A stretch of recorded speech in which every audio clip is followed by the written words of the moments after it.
لوگ اس دن کو دور سمجھتے ہیں جبکہ ہماری نظر میں وہ قریب ہے.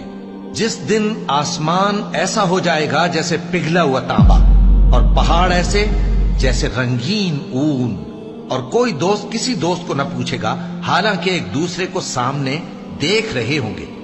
اس روز گناہگار چاہے گا کہ کسی طرح اس دن کے عذاب کے بدلے میں سب کچھ دے دے، یعنی اپنے بیٹے اور اپنی بیوی اور اپنے بھائی اور اپنا خاندان جس میں وہ رہتا تھا، اور جتنے آدمی زمین پر ہیں غرض سب کو دے ڈالے، پھر اپنے آپ کو عذاب سے چھڑا لے.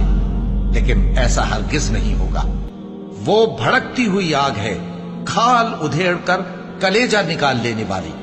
وہ ان لوگوں کو اپنی طرف بلائے گی جنہوں نے دین حق سے اعراض کیا اور منہ پھیر لیا اور مال جمع کیا پھر سینت سینت کر رکھا.